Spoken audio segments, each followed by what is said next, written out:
Paper complete हो रहा है तो भी आपको लगता है सही है, क्योंकि सब्जेक्टिव पेपर है और वो एग्जामिनर उसकी इवैल्यूएटर पर डिपेंड करेगा, उसको आपका क्या पॉइंट अच्छा लग रहा है तो वो कितना मार्क दे रहा है। तो बहुत सारे फैक्टर्स हैं जो जितना मैं सोच कर आई थी उस एक्सपेक्टेशन से तो नहीं हुआ, बट मतलब ठीक है, पिछली बार से तो बेटर है। थी मेरा पर्सनल नहीं, बट और भी कमिटमेंट्स थे, मैं वर्किंग थी तो इस वजह से मुझे उतना टाइम नहीं मिल पाया ढंग से प्रिपेयर करने का।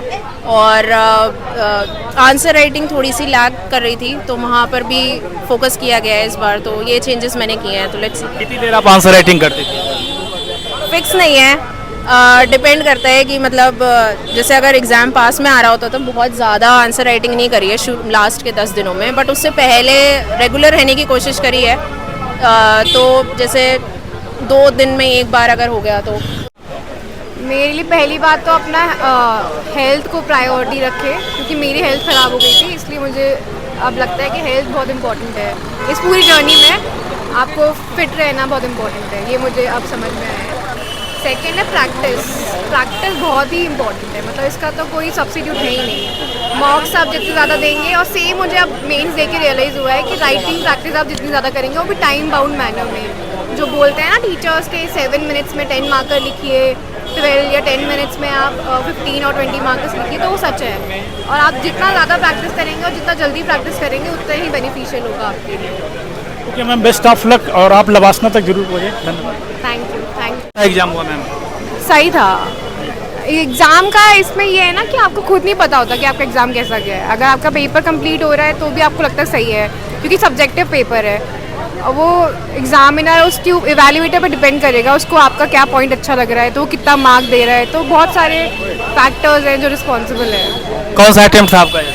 मेरा फर्स्ट मेंस था और मेरा अटेम्प्ट थर्ड था ये। थर्ड अटेम्प्ट था। तो पिछली बार क्या गलतियाँ रही? पिछली बार तो मेरा 0.6 मार्क्स से 0.6 मार्क्स से मेरा प्रीलिम्स रह गया था।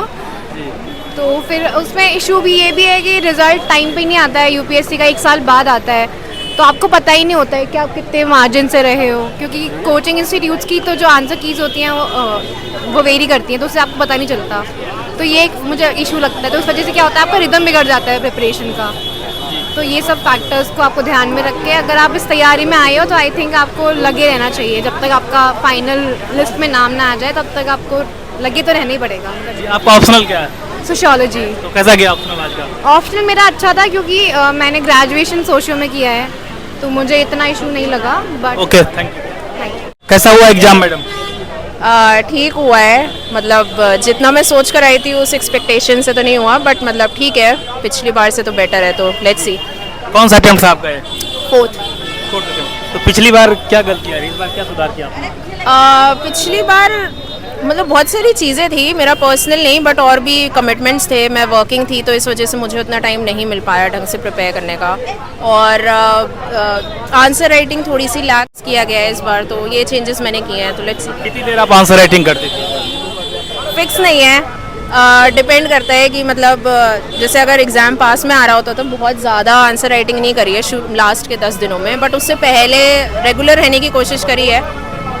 तो जैसे 2 दिन में एक बार अगर हो गया तो उस हिसाब से। आपका ऑप्शनल सब्जेक्ट में क्या था? ज्योग्राफी। ज्योग्राफी का भी कम होता है, उसमें कैसे क्या चैलेंजेस आते हैं थोड़ा बताइए। ज्योग्राफी का सबसे बड़ा चैलेंज तो आई गेस यही होता है कि उसका जो सिलेबस है बहुत वाइड है, बहुत एक्सटेंसिव है, तो इसलिए आपको मतलब थरो नॉलेज होनी चाहिए बाकी एज़ कम्पेयर टू बाकी सब्जेक्ट्स के जिनका छोटा होता है। तो एक वो है, बट एक मतलब मेरे को पसंद था ज्योग्राफी हमेशा से, तो इसलिए मैंने उसे चुना। बाकी तो सबका अपना प्रेफरेंस होता है। ओवरऑल आपका जीएस की जर्नी कैसी रही? जीएस की जर्नी बहुत ही वैरिड रही है, कभी अच्छी कभी बुरी, मतलब ऐसे कोई कंसिस्टेंट वो नहीं रहा है अगर मैं कहूँगी तो मैप, क्योंकि पिछली बार काफ़ी अच्छा था बट उससे पहले उतना अच्छा नहीं था, तो उससे पहले अटेम्प्ट में काफ़ी अच्छा था। तो मतलब साइक्लिक जर्नी है, क्योंकि बहुत फैक्टर्स इन्वॉल्व होते हैं, सिर्फ पढ़ाई नहीं है, तो बट ओवरऑल बेटर है। कितनी अटेम्प्ट हो गए टोटल? 4th है, ये वाला 4th है। मैम आपकी पीटी के लिए कैसे प्लानिंग की जरूरत है? पीटी 365 नहीं, अच्छा प्रीलिम्स के लिए आपने क्या क्या पढ़ा था? प्रीलिम्स के लिए ऐसा कोई फिक्स सोर्स नहीं होता है। आपके करंट अफेयर मैगजीन आपको एक फॉलो करनी होती है फिक्स, तो वो तो एक मैंडेटरी है। उसके अलावा आप जितने टेस्ट लिख सको उतने ज़्यादा बेटर है, तो वो आपको ऑनलाइन अवेलेबल मिल जाते हैं टेस्ट की कोई कमी नहीं है। तो टेस्ट मेन ये होता है प्रीलिम्स के लिए कि आप मैक्सिमम जितने क्वेश्चन सॉल्व कर सको, प्रैक्टिस कर सको। पढ़ाई तो वो उसमें ऐसे कोई फिक्स नहीं है, तो वहाँ पे फोकस किया गया था। पूरी तैयारी में अगर टोटल 5 बातें किसी स्टूडेंट को बतानी हो आपको, तो क्या बताएंगे? 5 बातें। सबसे पहले तो ये है कि कोचिंग सिर्फ एक गाइड है, मतलब कोई शॉर्ट सोल्यूशन नहीं है किसी भी चीज़ का। सेकेंडली मैं यही कहूँगी कि हार्डवर्क से ज़्यादा इम्पोर्टेंट आई गेस कंसिस्टेंसी है। अगर आप कंसिस्टेंट रहेंगे तो आपका हार्डवर्क आपको दिखा देगा, बट अगर आप कंसिस्टेंटली प्रिपेयर नहीं करेंगे तो आप लैग कर जाएंगे। थर्ड आई वुड से कि टेक्नोलॉजी जैसे चैट जीपीटी आ गई है, तो इसका काफ़ी मतलब आंसर राइटिंग स्पेशली में काफ़ी इंपॉर्टेंट वो रोल हो सकता है। जैसे मैंने प्रैक्टिस करी थी मेंस के लिए भी और इंटरव्यू के लिए भी। बाकी और मैं ये कहना चाहूँगी कि जैसे कुछ 3 सब्जेक्ट जो है, जैसे कि एथिक्स, एसे और ऑप्शनल, ये 3 जो हैं इन पे अगर स्पेशल फोकस किया जाए तो ये बहुत ही मार्क्स फेचर होते हैं। तो ये काफ़ी आपको रैंक का इम्प्रूवमेंट दिला सकते हैं, क्योंकि जीएस में मोरल है सबका सेम परफॉर्मेंस होता है। फिफ्थ तो बस ये है कि पॉजिटिव एटीट्यूड रखने की ज़रूरत है, क्योंकि कई बार जब एक फॉल बैक आता है तो हम लोग बहुत ही ज़्यादा नेगेटिव उसमें चले जाते हैं, तो वो इधर काम नहीं करता। वो फिर वो बहुत ही गंदा विशियस लूप होता है जिसमें नहीं फंसना चाहिए। तो बेस्ट ऑफ लक मैम, आप जरूर लवासना तक पहुँचे। Thank you. वो पहुंची हुई है, मैं तो पहुंची हुई आईपीएस है। अरे नहीं मैम थोड़ा वो ऑलरेडी पहुंची हुई है। मैम थोड़ा सा किस पोस्ट में प्रीवियस जॉब बताइए। मैं करेंटली अभी आईपीएस सर्विस में हूँ, बट ईओएल पे हूँ। तो अभी उस जॉब में और इसमें अभी आपको क्या लर्निंग नया मिला है? अभी तो मैं ईओएल पे हूँ, तो मैंने अभी सर्विस ज्वाइन नहीं करी है। अभी सर्विस बस अलॉट हुई है, तो पिछले जो एग्ज़ाम था उसके बेसिस पे। कैसा एग्जाम हुआ मैडम? मतलब ओवरऑल मीन्स कि पूरा एंथ्रो बस पूछ रहे हो? ओवरऑल ठीक था, मतलब मैं बस सिद्धार्थ से खुश हूँ, मैंने क्वेश्चन छोड़े नहीं एक भी।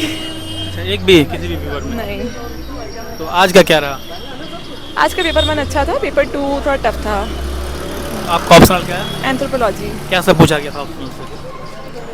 हाँ ठीक है, मतलब पीवाईक्यू बेसिस भी थे और बाकी कुछ क्वेश्चन नए भी थे। जीएस के पेपरों में क्या रहा आपका? अब मेरा तो क्या पहला मीन्स था, तो मैंने ज़्यादा मतलब तैयार ज़्यादा पेपर्स दिए भी नहीं थे जीएस के, बट स्टिल मेरा ये था कि मैं क्वेश्चन सारे अटेम्प्ट करूँ, तो मैंने वो किया। मैं इस बात से खुश हूँ बस।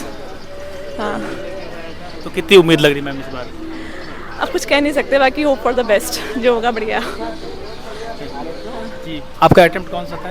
ये दूसरा अटेम्प्ट था। दूसरा मेंस कौन सा? पहला मेंस है। तो आखिर आपने पिछली गलतियों में क्या सुधार किया इस बार? नहीं, पिछले बार तो मैं सीसेट रह गया था प्रीलिम्स में, तो इसलिए सुधार क्या, मतलब मैं तो जॉब कर रही थी, मैंने प्रीलिम्स के 1 महीने पहले जॉब छोड़ी थी। ओके मैम, बहुत बहुत बधाई आपको। किस चीज़ के लिए? मेंस लिखने के लिए। अच्छा, मेंस लिखने के लिए। हाँ। तो आज के पेपर में क्या लगा आपको कि क्वेश्चन वगैरह किस टाइप से था? पेपर में यही लगा कि पीवाईक्यू से काफ़ी ज़्यादा क्वेश्चन आएगा, और पीवाईक्यूज कर लोगे अच्छे से पेपर सही चले जाएगा। मेंस में भी मतलब पीवाईक्यू का होता है कहीं? मेंस में अच्छा खासा पीवाईक्यू, ऑप्शनल में अच्छा खासा हो जाता है। 80% क्वेश्चन पीवाईक्यू से आ जाते हैं। जी। आपका कौन सा ऑप्शनल था? एग्रीकल्चर। तो मतलब क्या उम्मीद लग रही है इस बार? अरे बहुत सब्जेक्टिव पेपर है, अभी देखा जाएगा। जिस पेपर में आप सोचते हो कि खराब गया है उसमें ज़्यादा नंबर आ जाते हैं, जो अच्छा गया है उसमें कम आ जाते हैं, तो वो तो रिजल्ट ही बताएगा, अभी कुछ बता नहीं सकते ऐसे। नए एस्पिरेंट को आंसर राइटिंग की शुरुआत कैसे करना चाहिए? जस्ट डू इट, करते जाओ, अपने आप आ जाएगी फिर वो आंसर राइटिंग। तो आपने पिछली बार जो एग्जाम दिया और इस बार में क्या डिफरेंस लग रहा है आपको? ऐसे तो मेरा ये पहला मेंस है, तो मैं पहला है। मेंस पहला है, तो मैं कुछ कह नहीं सकता। डिफरेंस क्या, अभी डिफरेंस को मालूम ही पड़ा है, तो मुझे कुछ कह नहीं सकता उसमें। प्रीलिम्स के लिए स्ट्रेटजी बताओ कि प्रीलिम्स कैसे आपने क्रैक किया था? प्रीलिम्स के लिए आप पीवाईक्यूज करो, सीएससी के और यूपीएससी के जितने भी एग्जाम आते हैं, एनडीए, सीएपीएफ, तो उससे आपको अच्छी खासी हो जाएगी प्रैक्टिस पीवाईक्यू सॉल्व करने की। जी। बस, और रिवीजन करो, अपने सब्जेक्ट कंप्लीट करो, करंट अफेयर्स करो अच्छे से। जीएस के चारों पेपर आपका कैसा गया आज का? जीएस के 4 पेपर अच्छे गए, एक भी क्वेश्चन नहीं छूटा। आज का कुछ क्वेश्चन याद है आपको? क्या सब पूछा गया था? पेपर आएगा मेरे सामने पूरा।